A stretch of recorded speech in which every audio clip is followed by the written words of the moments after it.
just live in any other country for a year, you'd come back with such a greater appreciation of your home country. And but I'm interested, and I thank you for all the reinforcement you give to our country. But I think you said, my heart will always be in Scotland, but my soul is American. Could you tell me more about what that means? Yes, my heart being Scottish, my soul being American. Really, I was an American before. I think I was an American before I came anywhere near America. America, to me, is not an ethnicity. You can't ethnically be, and well, I suppose you can, but most people that hold American passports and American citizenship are not Native Americans. They are from somewhere else. America, for me, is a decision. It's a belief system. It's a post-Enlightenment political system that believes in fairness of opportunity, and it is a country which seems intent on trying as hard as it can through debate and struggle and argument to improve itself, and that I can relate to. So I wanted to be an American for those reasons. I'm Scottish because I was born there. Yeah. You know, and that doesn't go away when you become an American. The same way as if you become an American and you're from Japan, you don't stop being Japanese. You just become an American. That's what makes America better than anywhere else, I think, to be honest. Yes. Hi, Craig. I was wondering, out of all of the people that you interview on your show, who is your favorite, or who do you think is the most interesting or entertaining? I think it would be terribly rude to single out the best.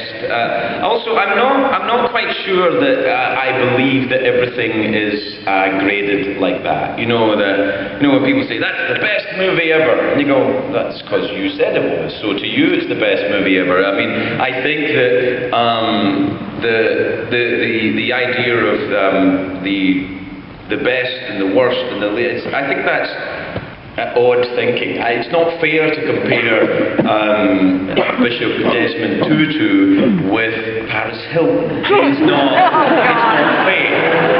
It's not fair to do that because they provide different forms of conversation. Oh, yeah. So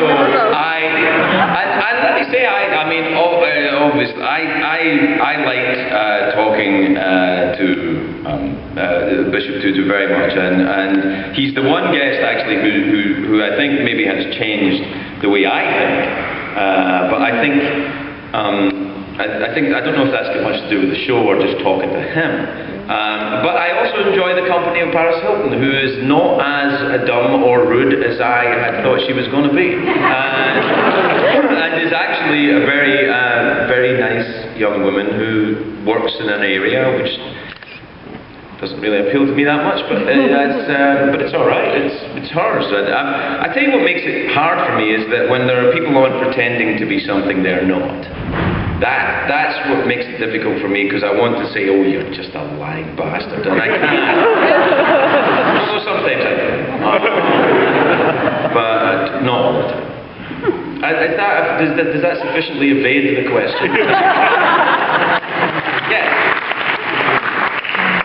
Hi, good evening, Craig. Hi. We enjoy your show a lot. Thank you. I'd like to say thank you for making it light and fun, even though we would rather your political humor talents be used more politically. And since this is a place where we have a lot of political activism go on. But that's just a comment, and a lot of fun with your show. My question is that on your show you rarely give your guests a lot of time to really promote the project that they're on the show for. Do you think that prevents you from getting, say, bigger names on the show? You have a lot of fun with your guests, but then again, I mean, somebody like Paul Newman or somebody might get some share. That would be I think you're working on the assumption that I give a rat's ass who comes in my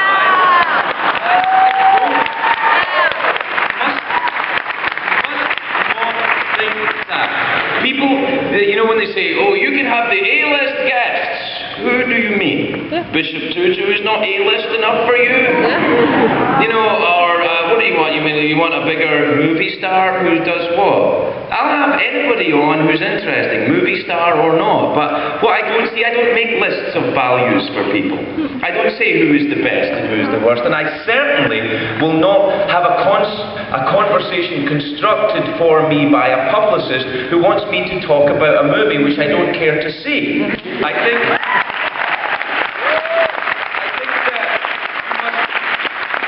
you must understand, I only do this because they asked me to do it.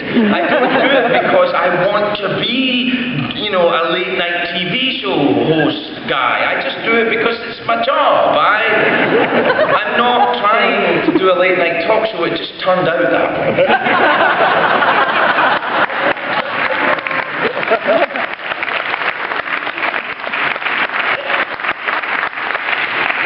Craig, thank you for being such a courageous model of honesty. We need a lot more of it. Yeah. You don't have to believe it, but you are. 3 questions. So when do we get the Sphinx of the Mississippi? When do we get the Sphinx of the Mississippi? Secondly, is there any chance of you doing an audio version of Between the Bridge and the River? And do you happen to know that you're torturing us in the TV land because when you wear a black suit on a black floor, all we see are head, hands, and a tie, and we know something great's going on, but we can't see it. And it is torture. We don't deserve that. Yes, no, I understand. Again, you're labouring under the apparatus.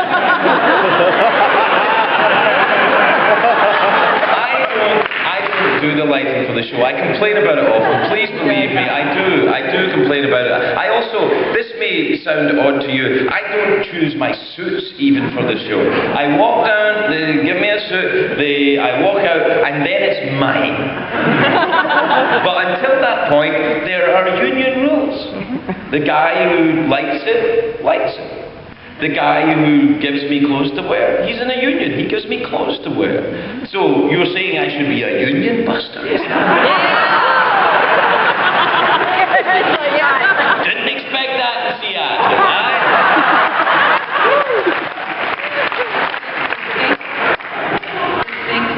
The Sphinx of the Mississippi? The Sphinx of the Mississippi is a book which I will write.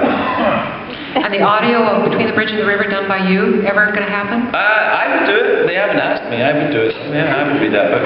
Yeah. I wrote it. Thank you. Yes. Huge fan. I want to know about the music and the drumming and the punk band and and specifically if you are actually playing the drums on the theme song of the show, and if you compose the song. Kind of sounds like you singing. I don't know the story behind it. Yeah, no, I sing it and I do play the drums on it, and but that's all I do. Everything else is very clever people with machines that make my singing good and my drumming better. I was involved in music. I don't think because I was by inclination a musician, although I have great admiration and I love music. I think what happened is that I came of age at a time when there was a great surge of culturally in music. When punk rock was happening in the UK at the time I was 15, 16 years old, it felt like something I wanted to be part of, and my older brother had a drum kit, so I was in. The truth is, I think I'm more a fan of music than a musician. It's kind of like films. I made some films for a while, but I don't think I'm a filmmaker. I think I just enjoy them. Or sausages.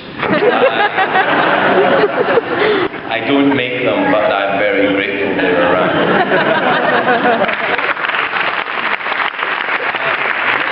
We probably only have time for 1 or 2 more, then I gotta get started on the... Sure.